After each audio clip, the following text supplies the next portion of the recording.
नमस्कार। दृष्टि आईएएस के टुडेज जी के प्रोग्राम में आपका स्वागत है। शुरुआत करते हैं पिछले सेशन के रिकैप से।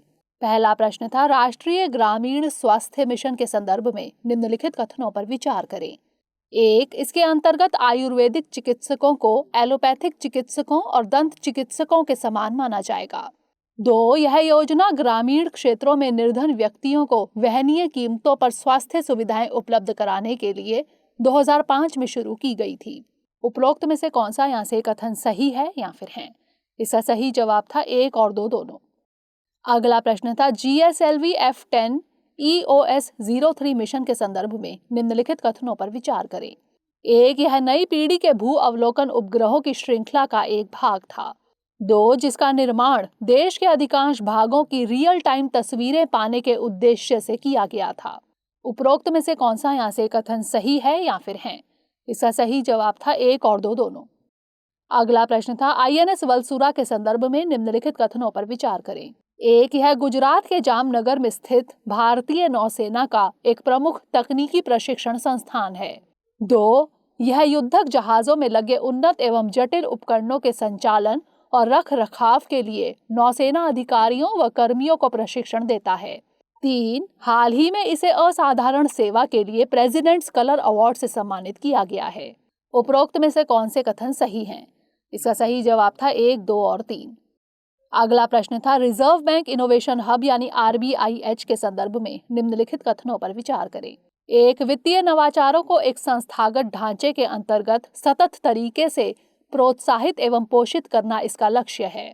2. RBI ने इसकी स्थापना अपने पूर्ण स्वामित्व वाली सब्सिडरी के रूप में 100 करोड़ रुपए की पूंजी के आरंभिक अनुदान के साथ की है। 3. इस नई इकाई का एक स्वतंत्र बोर्ड है जिसके चेयरमैन S. गोपाल कृष्णन हैं। उपरोक्त में से कौन से कथन सही हैं?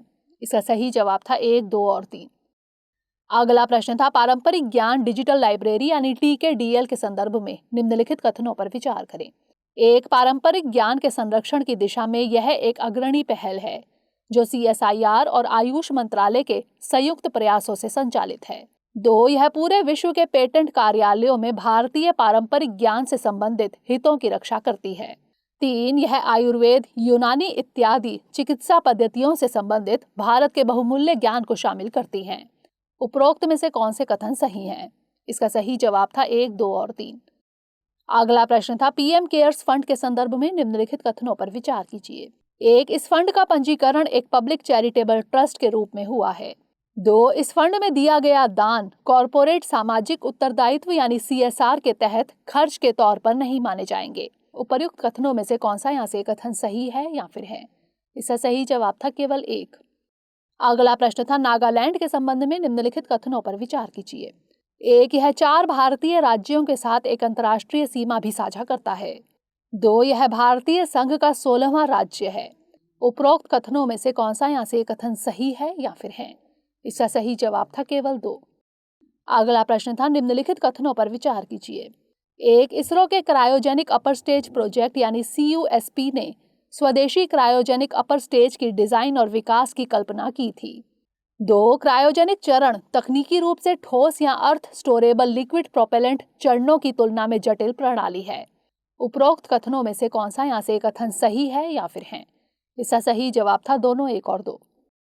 अगला प्रश्न था, विश्व स्वास्थ्य संगठन का global centre for traditional medicine निम्नलिखित में से किस राज्य में स्थापित किया जाएगा? इसका सही जवाब था गुजरात। अंतिम प्रश्न था, यूरोपीय संघ के डिजिटल मार्केट एक्ट यानी DMA के संबंध में निम्नलिखित कथनों पर विचार करें। 1. इसके तहत एक कंपनी को गेट कीपर कहा जाएगा यदि उसका पिछले 3 वर्षों में यूरोपीय संघ के भीतर कम से कम 7.5 बिलियन यूरो का वार्षिक कारोबार है या कम से कम 75 बिलियन यूरो का बाजार मूल्यांकन है। 2. उपयोगकर्ताओं को अपनी ऐप्स चुनने और इंस्टॉल करने का अधिकार होगा। उपरोक्त कथनों में से कौन सा यहाँ से कथन सही है या फिर है? इसका सही जवाब था दोनों, 1 और 2। शुरुआत करते हैं आज के सेशन की। सबसे पहले देखेंगे अभ्यास प्रश्न। इंडिया पोस्ट पेमेंट्स बैंक यानी IPPB के संदर्भ में निम्नलिखित कथनों पर विचार कीजिए। 1. यह भारत सरकार की 100% इक्विटी के साथ डाक विभाग की पूर्ण स्वामित्व वाली सहायक कंपनी है। 2. इसका उद्देश्य आम आदमी के लिए सबसे सुलभ, किफायती और भरोसेमंद बैंक बनाना है। 3, यह भारतीय रिजर्व बैंक यानी RBI द्वारा शासित है। उपर्युक्त कथनों में से कौन से कथन सही हैं? केवल 1 और 2, केवल 2 और 3, केवल 1 और 3 या फिर 1, 2 और 3? इसका सही जवाब है ऑप्शन डी, 1, 2 और 3, यानी सभी कथन सही हैं। IPPB ने 1.36 लाख पोस्ट ऑफिस को बैंकिंग सेवाएं मुहैया कराने के योग्य बनाया है। यह बैंक भारत सरकार की 100% इक्विटी के साथ डाक विभाग की पूर्ण स्वामित्व वाली सहायक कंपनी है, इसलिए कथन 1 सही है। IPPB का विजन है आम आदमी के लिए सबसे सुलभ, किफायती और भरोसेमंद बैंक बनाना और कम बैंकिंग सुविधा वाली आबादी के लिए वित्तीय समावेशन का मार्ग प्रशस्त करना, इसलिए कथन 2 भी सही है। IPPB भारतीय रिजर्व बैंक के तहत काम करता है, इसलिए कथन 3 भी सही है। इस हिसाब से इसके तीनों ही कथन सही हैं। तो इस तरह इस प्रश्न का सही जवाब ऑप्शन डी, 1, 2 और 3। हमारे वीडियो अंग्रेजी में देखने के लिए फॉलो करें हमारा ही दूसरा यूट्यूब चैनल दृष्टि IAS इंग्लिश। आज के सेशन का पहला प्रश्न है, कॉम्प्रिहेंसिव इकोनॉमिक पार्टनरशिप एग्रीमेंट यानी CEPA के संदर्भ में निम्नलिखित कथनों पर विचार कीजिए। 1, यह एक तरह का मुक्त व्यापार समझौता है जो सेवाओं, निवेश और बौद्धिक संपदा अधिकारों के क्षेत्र में किया जाता है। 2, भारत ने UAE और मलेशिया के साथ इस तरह के समझौते किए हैं। 3, एक CEPA का दायरा किसी मुक्त व्यापार समझौते यानी FTA से ज्यादा नहीं होता। उपर्युक्त में से कौन सा यहाँ से कथन सही है या फिर है? केवल 1, केवल 1 और 2, केवल 2 और 3 या फिर केवल 3? इसका सही जवाब है ऑप्शन ए, केवल 1। हाल ही में भारत और UAE के बीच CEPA पर दस्तखत हुए। यह एक तरह का मुक्त व्यापार समझौता है जो सेवाओं, निवेश जैसे क्षेत्रों में किया जाता है। दूसरी आर्थिक गतिविधियों मसलन व्यापार सुविधा, सीमा शुल्क सहयोग, प्रतिस्पर्धा और बौद्धिक संपदा अधिकार को भी इसमें शामिल किया जा सकता है, इसलिए पहला कथन सही है। पार्टनरशिप एग्रीमेंट्स या कोऑपरेशन एग्रीमेंट्स का दायरा FTA के मुकाबले काफी बड़ा होता है, इसलिए तीसरा कथन गलत है। भारत ने मलेशिया के साथ CECA यानी कॉम्प्रिहेंसिव इकोनॉमिक कोऑपरेशन एग्रीमेंट किया है, ना कि CEPA, इसलिए दूसरा कथन भी गलत है। तो इस तरह इस प्रश्न का सही जवाब ऑप्शन ए, केवल 1। अगला प्रश्न है, भारत और मालदीव के संदर्भ में निम्नलिखित कथनों पर विचार कीजिए। 1, मालदीव में तख्ता पलट की कोशिश को रोकने के लिए भारत ने ऑपरेशन कैक्टस के तहत सेना भेजी थी। 2, दोनों देशों के बीच होने वाले संयुक्त सैन्य अभ्यास को गरुड़ शक्ति कहते हैं। उपर्युक्त में से कौन सा यहाँ से कथन सही है या फिर है? केवल 1, केवल 2, 1 और 2 दोनों या फिर ना तो 1 और ना ही 2? इसका सही जवाब है ऑप्शन ए, केवल 1।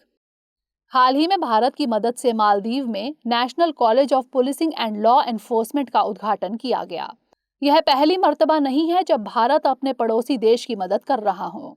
इससे पहले 1988 में जब राष्ट्रपति मामून अब्दुल गयूम के खिलाफ तख्ता पलट की कोशिश की गई तो भारत ने इसे रोकने के लिए सैन्य मदद भेजी थी। इस मदद को ऑपरेशन कैक्टस नाम दिया गया था, इसलिए पहला कथन सही है, जबकि दूसरा कथन इसलिए गलत है क्योंकि दोनों देशों के बीच होने वाले संयुक्त अभ्यास को एक्वेरिन कहा जाता है। तो इस तरह इस प्रश्न का सही जवाब ऑप्शन ए, केवल 1। अगला प्रश्न है, निम्नलिखित कथनों पर विचार कीजिए। 1, भारत के संविधान में धार्मिक अल्पसंख्यकों को मान्यता नहीं दी गई है। 2, अनुच्छेद 29 के तहत केवल अल्पसंख्यकों के विशिष्ट भाषा, लिपि या संस्कृति के अधिकार को संरक्षण दिया गया है। उपर्युक्त में से कौन सा यहाँ से कथन सही है या फिर है? केवल 1, केवल 2, 1 और 2 दोनों या फिर ना तो 1 और ना ही 2? इसका सही जवाब ऑप्शन डी, ना तो 1 और ना ही 2, यानी दोनों कथन गलत हैं।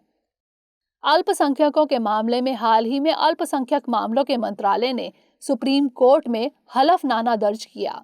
सरकार के मुताबिक राज्य सरकार भी किसी धार्मिक या भाषाई समुदाय को राज्य के भीतर अल्पसंख्यक समुदाय का दर्जा दे सकती है। संविधान में कहीं भी अल्पसंख्यक शब्द को परिभाषित नहीं किया गया है। हालांकि हमारा संविधान धार्मिक और भाषाई दोनों तरह के अल्पसंख्यकों को मान्यता देता है, इसलिए पहला कथन गलत है।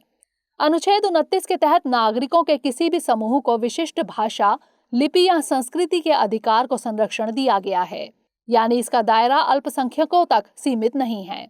सुप्रीम कोर्ट के मुताबिक अनुच्छेद 29 में इस्तेमाल किए शब्द सेक्शन ऑफ सिटीजन्स, नागरिकों के समूह का मतलब इसमें अल्पसंख्यकों के साथ बहुसंख्यक भी शामिल हैं, इसलिए दूसरा कथन भी गलत है। तो इस तरह इस प्रश्न का सही जवाब है ऑप्शन डी, ना तो 1 और ना ही 2। अगला प्रश्न है, कोयना नदी के संदर्भ में निम्नलिखित कथनों पर विचार कीजिए। 1, यह कृष्णा नदी की सहायक नदी है। 2, कृष्णा नदी के साथ इसके संगम को प्रीति संगम कहते हैं। 3, यह पूर्व पश्चिम दिशा में बहती है। उपर्युक्त में से कौन सा यहाँ से कथन सही है या फिर है? केवल 1 और 2, केवल 2 और 3, केवल 3 या फिर 1, 2 और 3? इसका सही जवाब है ऑप्शन ए, केवल 1 और 2। CAG की एक रिपोर्ट के मुताबिक महाराष्ट्र में कोयना परियोजना के लिए फंड्स में होने वाली देरी से यह योजना अटकी पड़ी है। आपको बता दें कि कोयना नदी कृष्णा नदी की सहायक नदी है, इसलिए पहला कथन सही है। महाराष्ट्र के महाबलेश्वर से निकलने वाली कोयना नदी सतारा में कृष्णा से मिलती है। दोनों नदियों के संगम को प्रीति संगम कहा जाता है, इसलिए दूसरा कथन भी सही है। यह नदी पूर्व पश्चिम नहीं बल्कि उत्तर दक्षिण दिशा में बहती है, इसलिए तीसरा कथन गलत है। तो इस तरह इस प्रश्न का सही जवाब है ऑप्शन ए, केवल 1 और 2। अगला प्रश्न है, निम्नलिखित कथनों पर विचार कीजिए। 1, बर्ड लाइफ इंटरनेशनल ने काजीरंगा राष्ट्रीय उद्यान को महत्वपूर्ण पक्षी क्षेत्र इंपॉर्टेंट बर्ड एरिया IBA का दर्जा दिया है। 2, जावा गैंडे को IUCN की लाल सूची में क्रिटिकली एंडेंजर्ड यानी CR की श्रेणी में रखा गया है।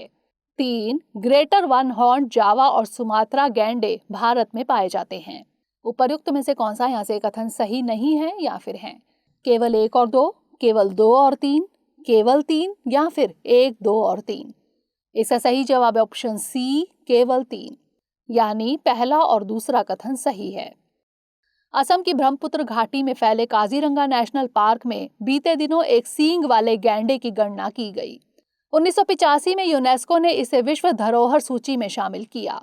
इसे बर्ड लाइफ इंटरनेशनल ने IBA का दर्जा दिया है, इसलिए कथन 1 सही है। ग्रेटर वन हॉर्न गैंडे गैंडों की 5 अलग अलग प्रजातियों में से एक है। अन्य 4 हैं ब्लैक राइनो अफ्रीका की 2 छोटी प्रजातियां, व्हाइट राइनो हाल ही में वैज्ञानिकों ने नॉर्दर्न व्हाइट राइनो का एक भ्रूण विकसित किया, जावा राइनो IUCN की लाल सूची में क्रिटिकली एंडेंजर्ड यानी CR की श्रेणी में शामिल है, इसलिए दूसरा कथन भी सही है। सुमात्रा राइनो हाल ही में मलेशिया में विलुप्त हो गया। भारत में केवल ग्रेटर वन हॉर्न गैंडे पाए जाते हैं, इसलिए तीसरा कथन सही नहीं है। तो इस तरह इस प्रश्न का सही जवाब ऑप्शन सी, केवल 3। अगला प्रश्न है, राष्ट्रीय अल्पसंख्यक आयोग अधिनियम 1992 के संदर्भ में निम्नलिखित कथनों पर विचार कीजिए। 1, इस कानून की धारा 2 के मुताबिक 4 ही अल्पसंख्यक समुदाय हैं। 2, इस कानून के तहत यहूदियों को भी अल्पसंख्यक माना गया है। उपर्युक्त में से कौन सा यहाँ से कथन सही है या फिर है? केवल 1, केवल 2, 1 और 2 दोनों या फिर ना तो 1 और ना ही 2? इसका सही जवाब है ऑप्शन डी, ना तो 1 और ना ही 2, यानी दोनों कथन गलत हैं। केंद्र सरकार के मुताबिक राज्य सरकार भी किसी धार्मिक या भाषाई समुदाय को राज्य के भीतर अल्पसंख्यक समुदाय का दर्जा दे सकती है। इस कानून की धारा 2 में 4 नहीं बल्कि 5 समुदायों को अल्पसंख्यक माना गया है, मुस्लिम, सिख, बौद्ध, पारसी और ईसाई, इसलिए पहला कथन गलत है। यहूदियों को यह कानून अल्पसंख्यक का दर्जा नहीं देता, इसलिए दूसरा कथन भी गलत है। तो इस तरह इस प्रश्न का सही जवाब ऑप्शन डी, ना तो 1 और ना ही 2। अगला प्रश्न है, बिम्स्टेक के संबंध में निम्नलिखित कथनों पर विचार करें। 1, इसके सभी सदस्य देश दक्षिण एशिया से हैं। 2, यह 1997 में बैंकॉक घोषणा के माध्यम से अस्तित्व में आया। उपरोक्त कथनों में से कौन सा यहाँ से कथन सही है या फिर है? केवल 1, केवल 2, 1 और 2 दोनों या फिर ना तो 1 और ना ही 2? इसका सही जवाब ऑप्शन बी, केवल 2। हाल ही में भारत के विदेश मंत्री एस जयशंकर द्विपक्षीय यात्रा और बिम्स्टेक मंत्री स्तरीय बैठक के लिए कोलंबो पहुंचे। इसका पूरा नाम बंगाल की खाड़ी बहुक्षेत्रीय तकनीकी और आर्थिक सहयोग पहल है, यानी bay of Bengal initiative for multi sectoral technical and economic cooperation है। इसके सदस्य देश बंगाल की खाड़ी के तटवर्ती और निकटवर्ती क्षेत्रों में स्थित हैं, जो क्षेत्रीय एकता को प्रदर्शित करते हैं। इसके 7 सदस्य राज्यों में हैं 5 दक्षिण एशियाई देश, बांग्लादेश, भूटान, भारत, नेपाल, श्रीलंका। 2 दक्षिण पूर्व एशिया के देश, म्यांमार और थाईलैंड। अतः कथन 1 सही नहीं है। यह उपक्षेत्रीय संगठन 1997 में बैंकॉक घोषणा के माध्यम से अस्तित्व में आया, इसलिए कथन 2 सही है। तो इस तरह इस प्रश्न का सही जवाब है ऑप्शन बी, केवल 2। अगला प्रश्न है, समाचारों में देखी जाने वाली लिद्धर घाटी निम्नलिखित में से किस राज्य या केंद्र शासित प्रदेश में स्थित है? कर्नाटक, अंडमान और निकोबार, जम्मू और कश्मीर या फिर लद्दाख?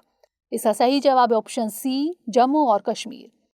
कोविड प्रोटोकॉल के साथ 43 दिवसीय अमरनाथ 2022 तीर्थ यात्रा 30 जून 2022 से शुरू होगी।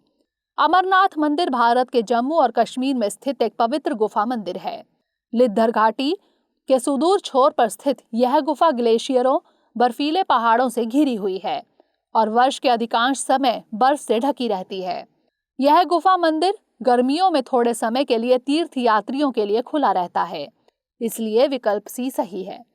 तो इस तरह इस प्रश्न का सही जवाब है ऑप्शन सी, जम्मू और कश्मीर।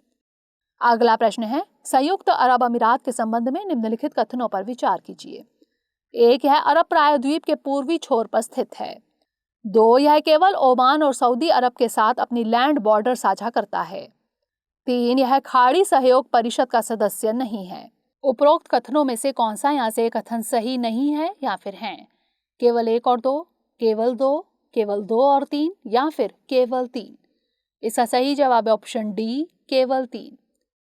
भारत यूएई के बीच व्यापक आर्थिक भागीदारी समझौते यानी सीईपीए के लिए वार्ता संपन्न हो चुकी है। इस समझौते के 1 मई 2022 को लागू होने की उम्मीद है। जान लेते हैं संयुक्त अरब अमीरात के बारे में। यह अरब प्रायद्वीप के पूर्वी तट के साथ 7 अमीरात का एक फेडरेशन है। इसकी भूसीमा पश्चिम और दक्षिण में सऊदी अरब और पूर्व और उत्तर पूर्व में ओमान से लगती है, अतः कथन 1 और 2 सही है। यह खाड़ी सहयोग परिषद का सदस्य है और गल्फ कोऑपरेशन काउंसिल यानी खाड़ी सहयोग परिषद के सभी सदस्यों में संयुक्त अरब अमीरात की अर्थव्यवस्था सबसे विविध है, अतः कथन 3 गलत है। तो इस तरह इस प्रश्न का सही जवाब है ऑप्शन डी, केवल 3। अंतिम प्रश्न है, भारतीय मौसम विज्ञान विभाग के संबंध में निम्नलिखित कथनों पर विचार कीजिए। 1, इसकी स्थापना वर्ष 1875 में हुई थी। 2, आईएमडी वेधशालाओं के पहले महानिदेशक सर जॉन एलियट थे। उपरोक्त कथनों में से कौन सा यहाँ से कथन सही है या फिर हैं? केवल 1, केवल 2, दोनों 1 और 2 या फिर ना तो 1 और ना ही 2? इसका सही जवाब है ऑप्शन सी, दोनों 1 और 2, यानी दोनों कथन सही हैं। भारत मौसम विज्ञान विभाग के अनुसार उत्तर भारत में लोगों के लिए अभूतपूर्व शुष्क मौसम से जल्द ही कोई राहत नहीं मिलेगी। भारत में दुनिया की कुछ सबसे पुरानी मौसम संबंधी वेधशालाएं हैं। ब्रिटिश ईस्ट इंडिया कंपनी ने ऐसे कई स्टेशन स्थापित किए हैं। उदाहरण के लिए 1785 में कलकत्ता और 1796 में मद्रास अब चेन्नई में मौसम और जलवायु का अध्ययन करने के लिए।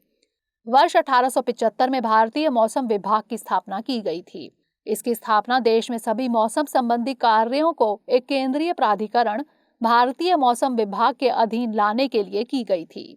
वेधशालाओं के पहले महानिदेशक सर जॉन एलियट थे, जिन्हें मई 1889 में कलकत्ता मुख्यालय में नियुक्त किया गया था, इसलिए कथन 2 सही है। आईएमडी के मुख्यालय को बाद में शिमला, फिर पूना, अब पुणे और अंत में नई दिल्ली में स्थानांतरित कर दिया गया। बता दें कि यह पृथ्वी विज्ञान मंत्रालय के अंतर्गत आता है। तो इस तरह इस प्रश्न का सही जवाब ऑप्शन सी, दोनों 1 और 2। अब नोट कर लेते हैं आज का अभ्यास प्रश्न। अर्थ आवर निम्नलिखित में से किस संगठन की पहल है? IUCN, संयुक्त राष्ट्र पर्यावरण कार्यक्रम, ग्रीन पीस इंटरनेशनल या फिर world wild life fund for nature? इसका उत्तर हमें कमेंट सेक्शन में जरूर भेजिएगा। अगले सेशन में नए प्रश्नों के साथ मिलेंगे, तब तक के लिए धन्यवाद।